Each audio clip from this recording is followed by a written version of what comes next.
Mari urapi hamba dan semua kami yang memberi hati dan telinga untuk mendengarnya. Biarlah Engkau ditinggikan dan dipermuliakan melalui pemberitaan firman malam ini. Di dalam nama Tuhan Yesus, firman yang hidup itu, yang menghidupkan kami dan menuntun kami datangkan berdoa. Amin.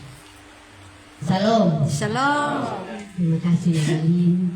Tadi kemarin Beta sudah di jalan. Jadi Beta sudah sempat angkat telepon. Kakak, Beta mau bersaksi, tapi Beta punya kesaksian melalui satu pujian.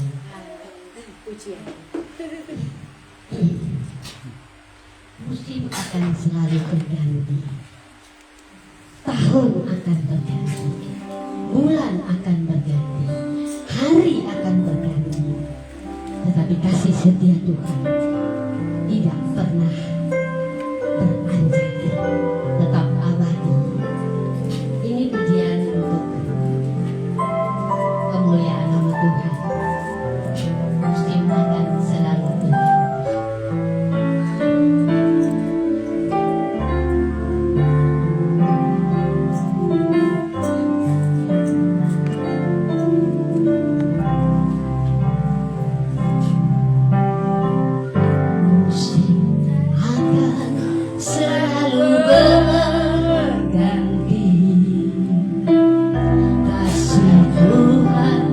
Tetap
jam karena operasi bypass jantung.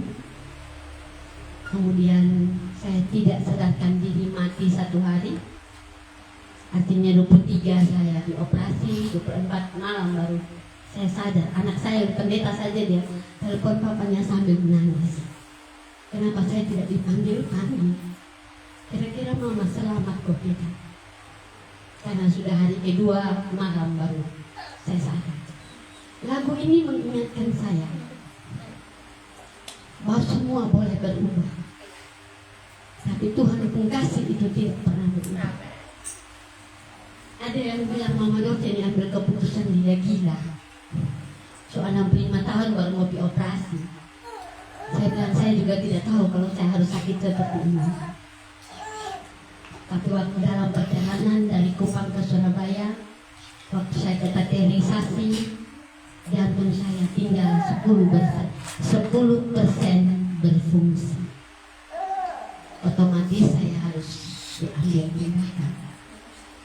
Dan waktu dokter itu bilang, Mama, kami dokter hanya alat, tapi Tuhan yang pegang potong nafas. Jadi saya aminkan itu sesuai dengan kesaksian Ayub. Lu mau bikin apa sang Ayub silakan, tapi dia punya nyawa kita punya. Saya aminkan itu. Semua boleh terjadi dalam hidup kita, tapi nyawa ini milik Tuhan. Karena itu waktu saya sedikit bersakti, Nona Atta datang di rumah. Saya tidak tahu kalau Nona Atta mau minta saya berbicara malam ini. Tapi waktu tanggal 31 malam saya ada di rumah sakit. Bapak Mama, saya ada di rumah sakit. Saya mengakhiri tahun 2025 di rumah sakit. Saya mengawali 2026 juga di rumah sakit. Kemudian saya ambil satu komitmen untuk tahun 2026. Sepanjang jalan Tuhan pimpin. Itu cukup untuk saya. Lebih dari itu bukan urusan saya. Komitmen saya untuk sepanjang tahun ini. Setelah itu saya langsung bilang sama Manula, langsung saya omong, saya di depan Manula, ini dia tema. Dan tahun lalu saya punya tema beda. Untuk saya sepanjang tahun lalu, Tuhan adalah kekuatanku. Itu yang saya angkat. Tahun ini saya mulai lagi dengan satu tema. Dari situ saya akan berbicara untuk melihat hari hidup saya sampai di penghujung tahun 2026. Karena itu malam ini bukan sekadar lagu yang ada di Kidung Jemaat sepanjang jalan Tuhan pimpin, tetapi saya punya perenungan secara pribadi. Karena itu saya mau, kita tadi sudah berdoa, kita buka firman dari kitab Esra. Esra pasal yang ke-8.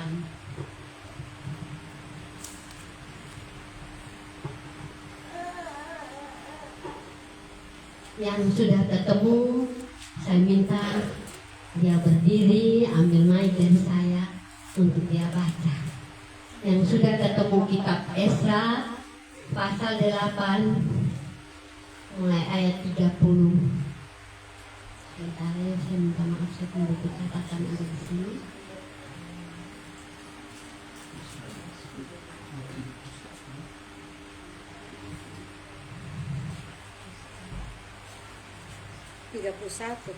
Ayat 31. Silakan. Oh, mana sudah mulai. Silakan, saya harap kita semua buka dulu ya. Jangan buru-buru, kita semua siap dulu. Kitab Esra pasal 30 pasal 8 ayat 31. Silakan. Esra 8 ayat 31 sampai 36.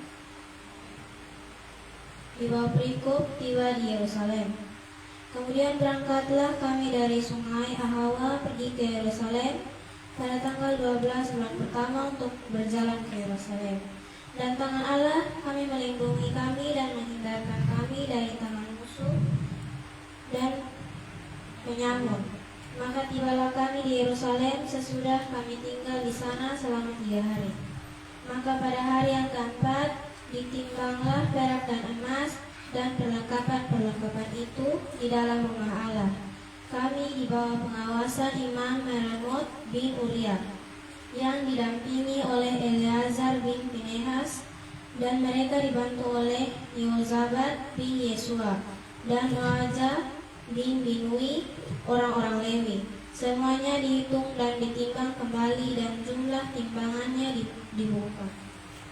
Pada waktu itu juga orang-orang yang telah kembali ke Tenawan, yakni mereka yang pulang dari pembangunan, mempersembahkan sebagai korban bakaran kepada Allah Israel.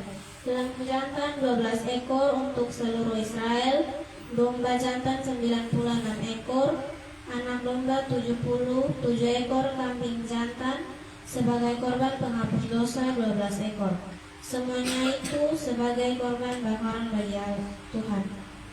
Mereka menyampaikan juga surat perintah raja kepada wakil-wakil raja dan bupati-bupati daerah sebelah barat sungai Efrat, dan orang-orang itu memberi sokongan kepada bangsa kita dan kepada rumah Allah. Demikian perintah. Ya. Salam sekali lagi. Ya. Bapak Mama, Saudara, kalau kita baca kitab Esra ini secara keseluruhan, maka kita akan mendapati bagaimana perjalanan bangsa Israel kembali ke Yerusalem. Pasal yang ke-8 ini Esra melakukan persiapan.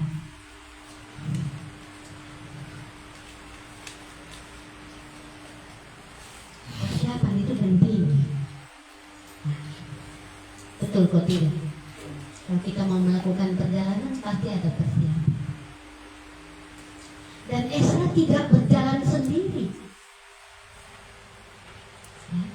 Esra berjalan ini dengan diikuti oleh 5.000 orang. Itu 1.514 itu laki-laki, selebihnya ada perempuan dan anak. Dia tidak jalan sendiri. Kalau jalan sendiri kan tanpa beban ya Bapak ya, atau pegang satu ransel jalan semua.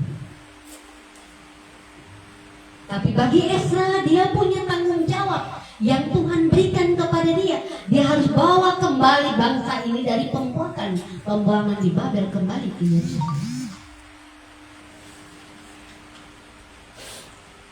Tidak mudah bagi dia, karena tidak mudah itulah dia buat persiapan.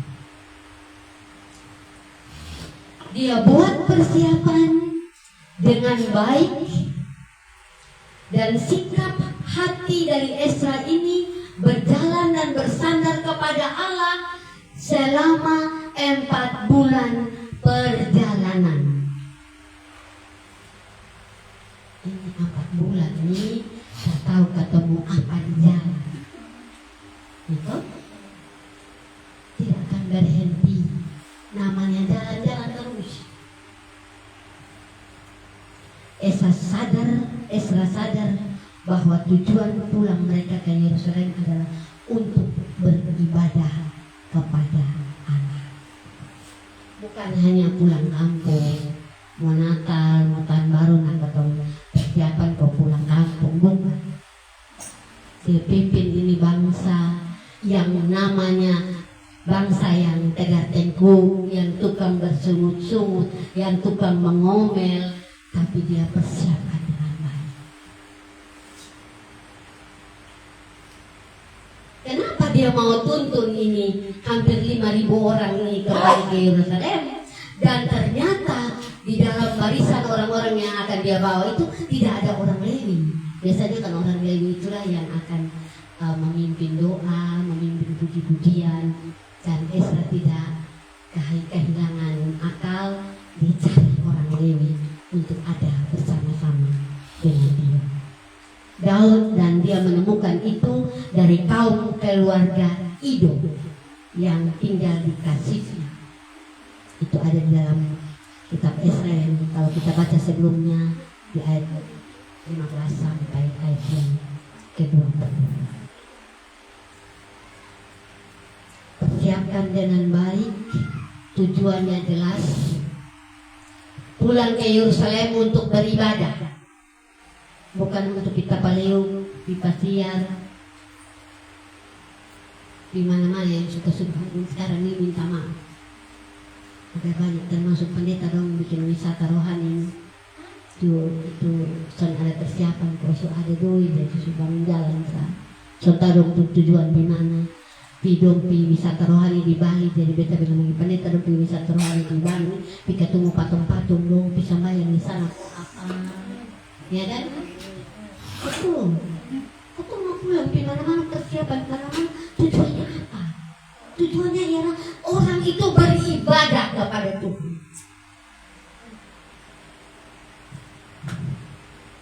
Anak sudah berhasil ya mama, bawa dia untuk beribadah. Bawa dia untuk hidup dekat dengan Tuhan. Kalau bukan karena Tuhan, dia tidak ada apa-apanya. Tujuan kita jelas. Kita harus menjadi orang yang beribadah kepada Tuhan, yang sungguh-sungguh mencari Tuhan, susah ataupun senang.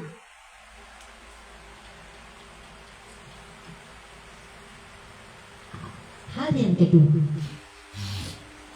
yang dilakukan oleh Esra adalah dia mengajak bangsa itu untuk mulai dengan doa puasa yang menjadi kekuatan mereka, memprioritaskan mencari Tuhan sehingga mereka tidak mencari perlindungan dari manusia, tetapi sepanjang jalan itu perjalanan mereka benar-benar mereka fokus dan percaya bahwa Tuhan yang akan memimpin. Perjalanan mereka berapa kilometer Bapak Mama? 1.500 kilometer. Ada berbagai ancaman dan perampokan. Bahkan Bapak Mama perhatikan tadi apa yang mereka bawa, harta benda mereka bawa. Yang dibawa 25 ton perak, 3,75 ton emas, 8,5 kilogram piala emas. Enggak mau dong harta benda ini. Lagi ancaman di sana. Itu mulai dari ayat 21 sampai ayat 23. Mereka mulai dengan doa dan puasa. Saya tidak tahu Bapak Mama di sini ada yang mulai tahun ini sudah puasa atau belum kan? Terlambat. Ini ketemu perjalanan ini 365 hari ini syukuran 16 hari sekarang. Belum terlambat. Mari. Supaya ketemu fokus. Susah senang, tantangan ancaman, ada Tuhan. Amin. Ada Tuhan. Terus takut. Tadi pagi saya telepon teman staf di Bali. Kemudian saya berdoa dengan suaminya. Ya. Karena istrinya ini pikirannya sudah melebihi dari kapasitas. Akhirnya darah tinggi, gejala jantung. Ini ketemu mama-mama nih pikiran, yuk otak yuk ada bermain di mana-mana. Minta maaf, tetap sedih fokus di Tuhan. Ini hamba Tuhan ini. Tadi saya berdoa dengan dia tadi. Kasih speaker, kasih dengar istri. Saya bilang, saya omong ini persoalan. Saya mau berdoa untuk dia. Dia sakit karena dia banyak pikiran. Apa yang dia pikirkan? Bapak Mama tahu. Apa yang orang omong untuk dia? Halo, saya bilang-bilang misalnya dia bilang kalau orang omong tinggal sudah. Jangan kotong yang pikir. Dia senang kotong yang tidur. Ngapain kayak begitu? Mau bikin susah diri. Apa yang orang omong? Bagaimana dengan apa yang Tuhan omong? Bukan apa kata orang, apa kata Tuhan, kan begitu. Kok kita ini lebih banyak simpan sampah dalam ketemu diri? Ya minta maaf. itu potong simpan bapak. Langsung dia mau buang. Beta sebagai mabuk ini. Beda dulu dia sebagai oh iya pertahankan aku masih seperti yang dulu. Kasihan ya loh. Yang sudah baik-baik mau dipelihara, ya kan? Yang merugikan kesehatan, merugikan tubuh kita, jiwa kita. Kata sudah bisa di mana orang lain tidak nyenyak, ya kan? Karena pikiran kita tidak beres dengan Tuhan. Kita tidak fokus. Kata baru mulai tahun baru. Papa mama saya tanggal 31 itu di rumah sakit. Saya berdoa peluk satu cucu, kemudian saya berdoa dan dia mengakhiri tahun itu. Kemudian awal tanggal 1 itu kebetulan anak mantu pun adik perempuan ada, saya bilang mari supaya doamu karena atau ada di rumah sakit. Itu bercuti. Di mana saja Tuhan ada kok. Ya kan? Bukan berarti di rumah sakit itu supaya neraka. Rumah sakit itu tempat kita untuk diproses, sabar, bagaimana kita dipulihkan. Jadi jangan bikin diri ke dokter lah. Kalau masih di dokter, jangan bikin diri ke dokter. Engkau tuh lebih tahu resep, kita lebih tahu ini obat ini. Nah kenapa lebih dokter? Karena mulai beda dokternya. Tidak usah kalau sudah tahu resep, lalu tidak usah kok beli obat belum minum sudah. Kan banyak kali kita tidak mau berproses dengan Tuhan melalui keadaan ini supaya perjalanan kita ini betul-betul kita fokuskan, mengangkat hati kita, pikiran kita, perasaan kita, maka kita tertuju kepada Tuhan.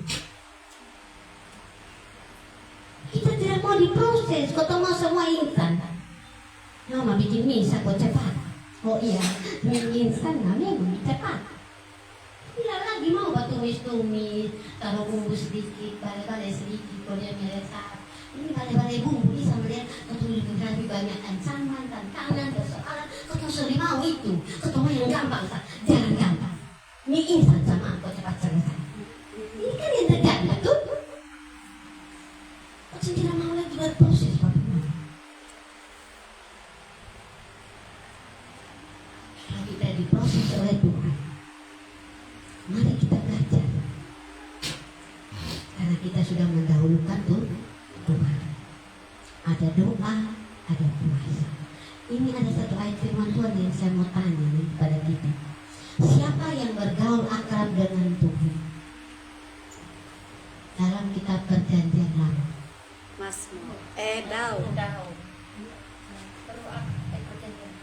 Yang dia bergaul akrab dengan Tuhan 300 tahun. 300 tahun. Bukan. Bukan. Henok. Ya, Kejadian pasal 5. 300 tahun loh. Di umur 65 tahun baru dia mulai bergaul akrab dengan Tuhan. Jadi itu belum terlambat. Dia memang sudah beta suwe kami tua, jadi dia sudah anak-anak muda dong sakit. Kok tidak ada kata terlambat untuk mau bergaul akrab dengan Tuhan melalui doa dan melalui puasa? Tidak ada kata terlambat karena sudah tua. Henok itu 65 tahun dia hidup. Baru dia bergaul akrab. Dia terus berkomunikasi, dia terus membangun relasi dengan Tuhan. Dan bahkan dia diangkat.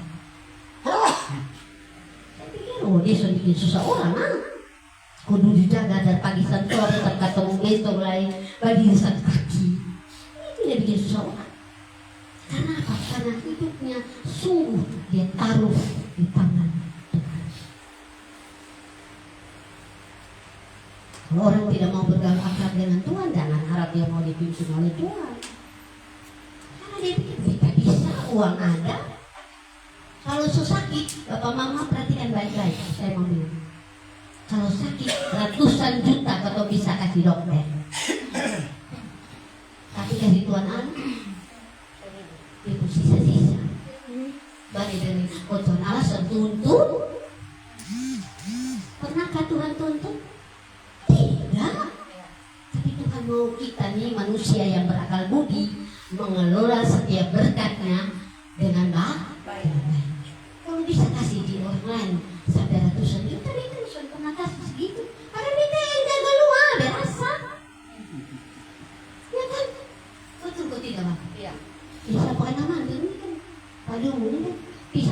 dan terawat.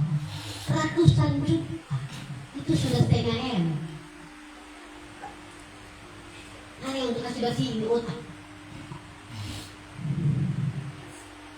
Ini tidak main-main. Kalau kau pulang kata dulu kau renungkan, kita masih ada bagaimana di Tuhan. Betul kau tidak ya? Kita masih ada nafas, masih ada nyawa, masih ada, masih bisa bergerak, masih bisa makan, masih bisa peluk ibu istri, masih bisa berrelasi dengan orang lain. Kita malu dengan Tuhan. Apa yang kau berikan pada Tuhan? Berdoa saja jangan.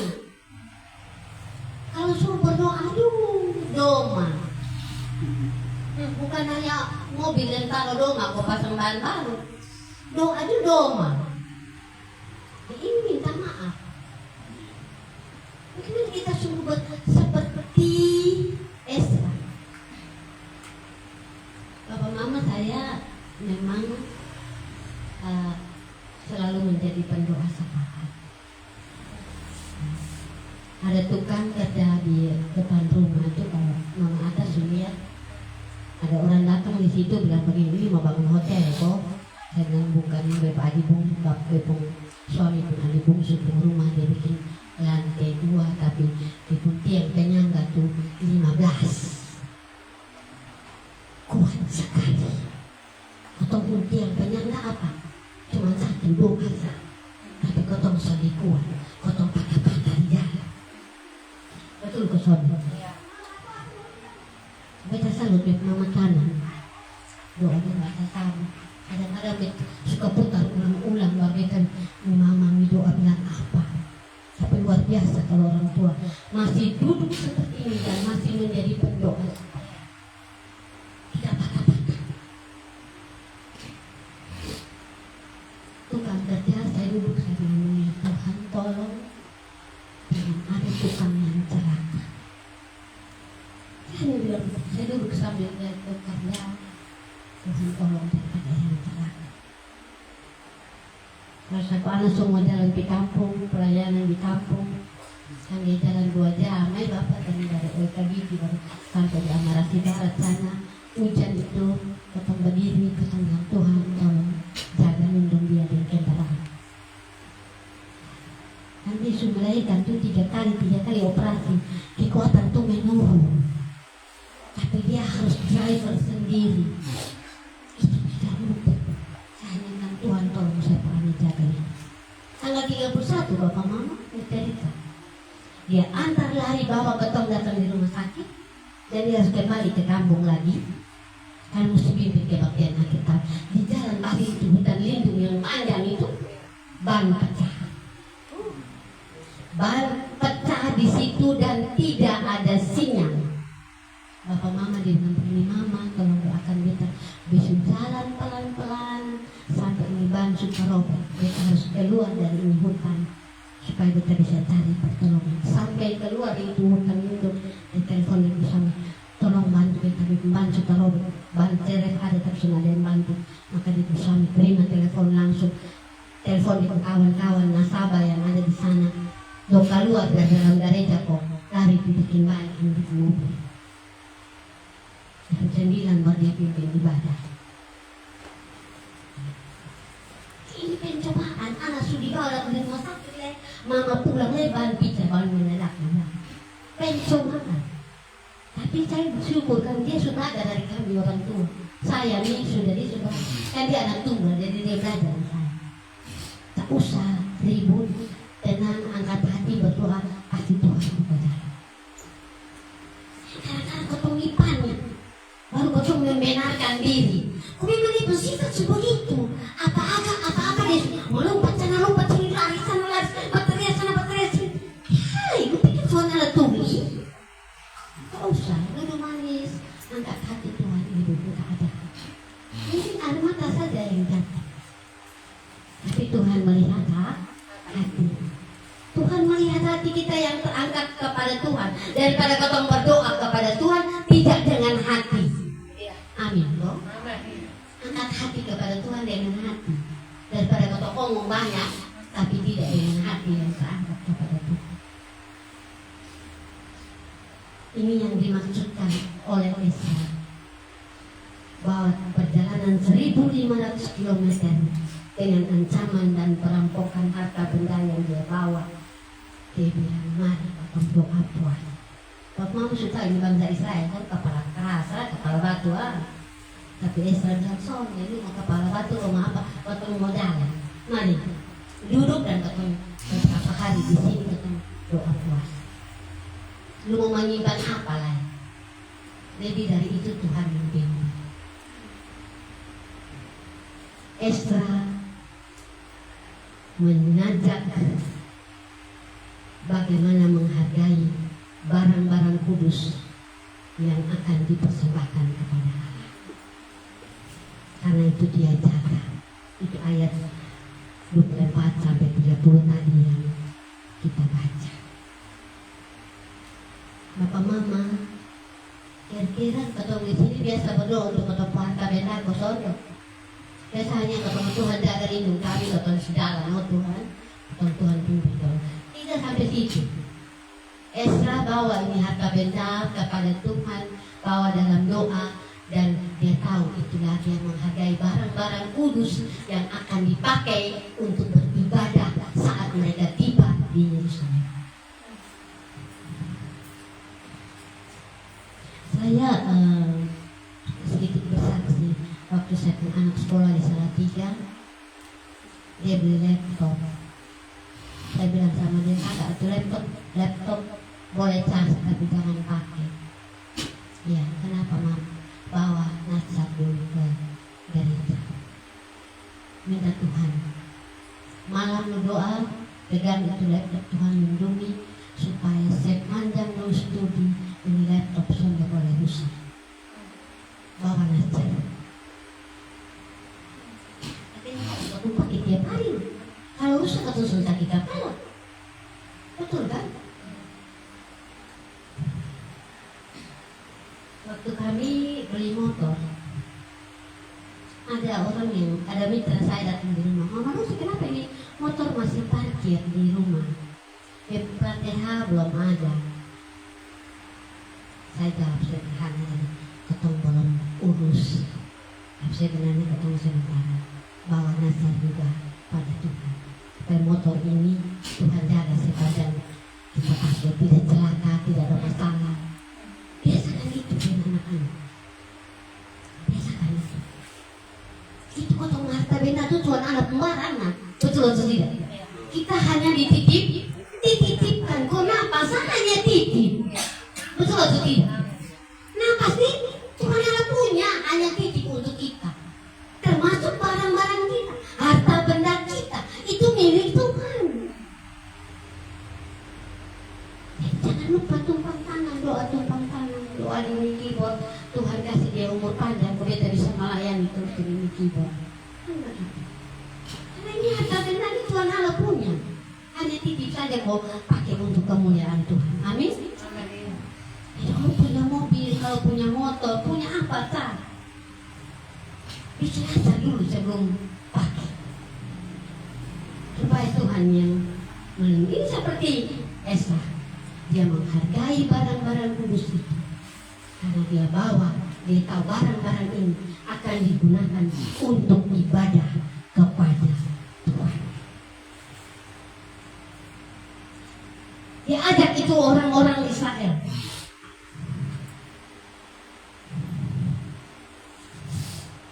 Bapak Mama, perhatikan baik-baik. Esra dan bangsa Israel aman dalam lindungan Tuhan.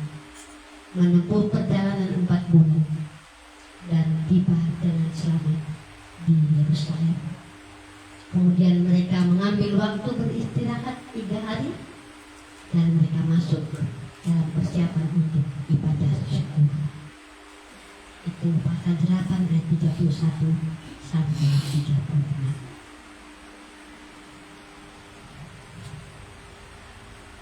Mereka aman. Mereka aman. Karena ada Tuhan. Tetapi tujuan mereka tercapai. Mereka istirahat 3 hari. Kemudian mereka persiapkan diri 3 hari itu untuk beribadah. Ada kesegaran baru, ada semangat baru, ada ketahanan lagi sepanjang waktu, dan mereka menikmati hadirat Allah. Perhatikan baik-baik bahwa bukan berarti Tuhan tuntut perjalanan kita tanpa persoalan. Saya selalu bilang, yang soalnya mau ada persoalan, cepat-cepat cuci kapadala. Iya tuh, yang cuci kapadala cuma soal lain.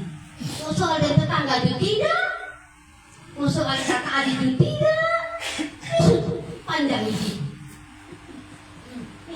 Tapi selagi kita hidup, kita bergerak, kita beraktivitas, kita berrelasi, kita melakukan apa saja, ada tantangan, ada ancaman, ada persoalan. Bukan berarti sepanjang jalan itu tidak ada seperti itu, akan ada. Tapi bagaimana kita menyelesaikan, itulah yang paling penting. Yang kepala dingin kok, kepala bata kok, kepala panas kok, kan begitu. Hah? Hati panas kok, hati bimbang kok, hati kacau balau kok, kan begitu. Kan kita selesaikan itu. Apapun soalnya. Tanggal 24 malam saya pimpin ibadah di adik ipar di sebelah, ibadah Natal keluarga. Bicara tentang Yusuf dan Maria, dan saya bilang begini, kalau Yusuf tidak mendapatkan penguatan dari Roh Kudus, tidak dapat penguatan dari Tuhan, tidak dapat penguatan dari malaikat Allah, dia bubar dengan Maria. Kau juga butuh penguatan sebagai orang bersaudara. Amin. Jadi saling menguatkan. Jangan simpan hal-hal yang tidak baik dalam diri. Mari kita saling menguatkan, melepaskan pengampunan untuk orang lain. Jangan simpan. Hidup susah, hidup miskin, hidup sakit-sakitan, masih simpan macam-macam dalam diri kita. Kapan baik? Kan begitu. Betul? Tuhan tidak berkenan yang hati yang morat-marit, tidak beres. Sekali lagi, bukan berarti tidak ada masalah, tetapi sepanjang jalan Roh Kudus akan menolong kita, mengingatkan kita apa yang harus perlu kamu buat dan apa yang tidak perlu kamu lakukan. Kalau kita memiliki kepekaan pada tuntunan Tuhan. Ada banyak orang sudah besok berdoa awal tahun, nanti kita doa lagi akhir tahun. Aduh, terus sepanjang jalan mau bikin apa? Hah? Ini kan sepanjang kita. Besok doa habis awal tahun, besok selesai, besok dari komitmen Tuhan sudah. Waktu sedianya, lu pikir Tuhan ala tuli. Tuhan tuli, tapi kau yang suka bikin tuli diri. Apa yang Tuhan minta kita tidak mau lakukan. Jadi persoalannya, Bapak Mama Saudara, kalau kita baca Injil Yohanes 10 yang berbicara tentang gembala yang baik dan domba-domba, domba-dombaku mendengarkan suaraku, aku membimbing mereka. Jadi bukan hanya sepihak dari Tuhan, sepanjang jalan Tuhan pimpin dan selesai. Saya harus benar-benar pada dia, karena dia yang pimpin ini juga dia punya arahan. Dia arahkan ke topi mana? Ada satu yang terketer, karena kepala bata. Betul kan? Tapi ingat baik-baik, kasih sayang Tuhan itu hitung matematika yang berbeda. Tuhan bilang bukan 99 beta soleh harganya, tapi beta soleh mau satu pun binasa. Karena itu dicari. Karena itu salah satu domain kepala batu. Jadi kalau sepanjang tahun ini nanti ada di antara kita yang melawan Tuhan, jangan pikir Tuhan tutup mata. Tuhan akan cari kita. Tuhan punya cara untuk cari kita, ambil kembali kita, rampas kita, bawa kita kembali kepada Dia. Karena Dia tidak mau seorang pun binasa. Saya baca firman Tuhan, bukan soal ketong ini Tuhan sudah jaga ketong sebagai gembala, bukan. Kita jangan ketong domba ini gila-gila. Melawan Tuhan, bersungut-sungut, kepala batu, suka dengar-dengar. Tidak diarahkan ke kiri, di kanan.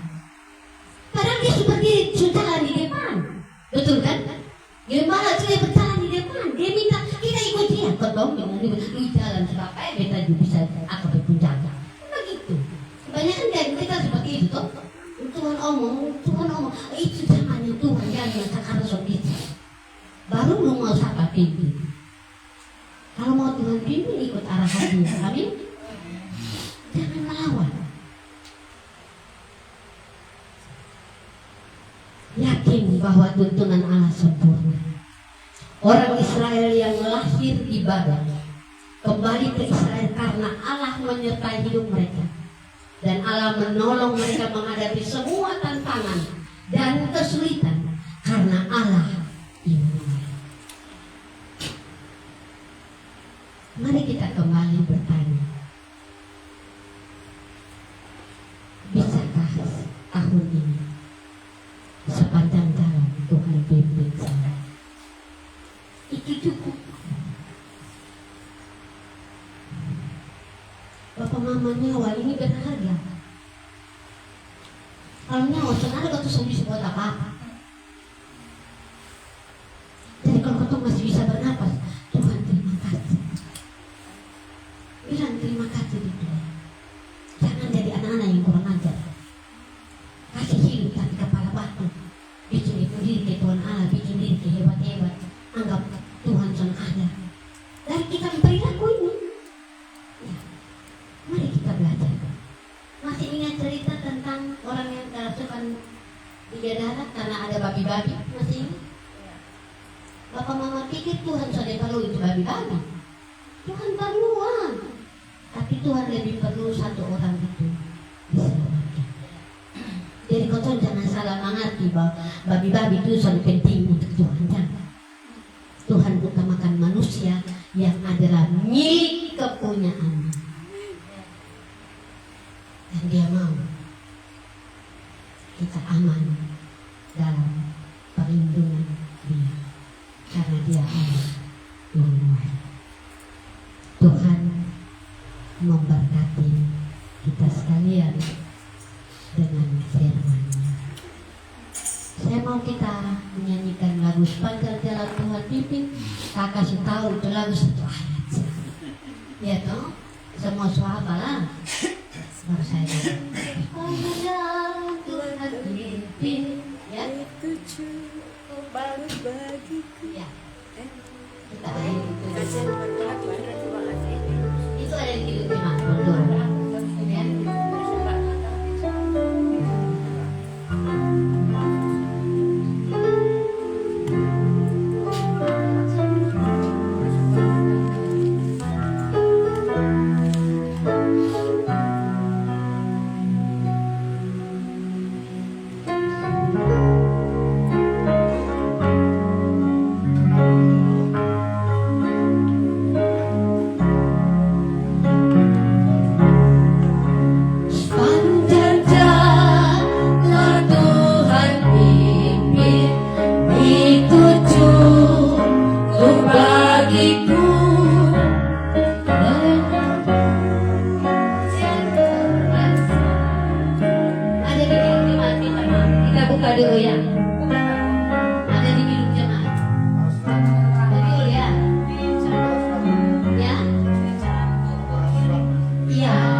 untuk kebaikanku, suka duka dipakainya untuk kebaikanku.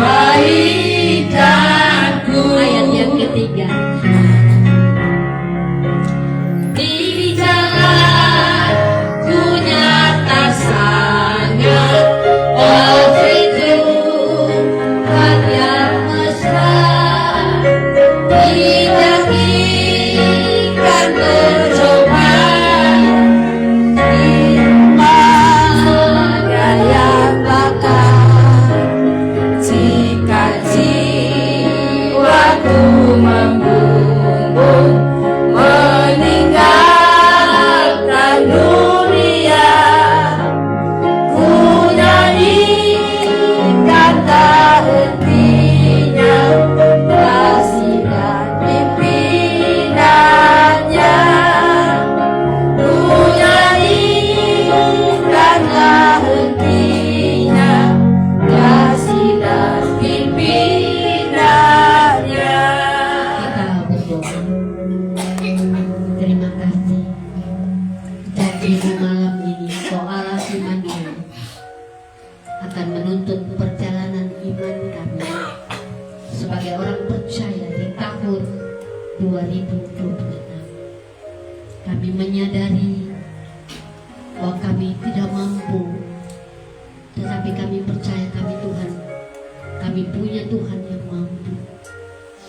Kami tahu kami terbatas, tapi kami punya Tuhan yang tidak terbatas. Amin. Kami tahu Tuhan, kami tidak sanggup, tetapi kami bersyukur ada Roh Kudus yang akan menolong kami. Amin. Terima kasih Bapa Surgawi.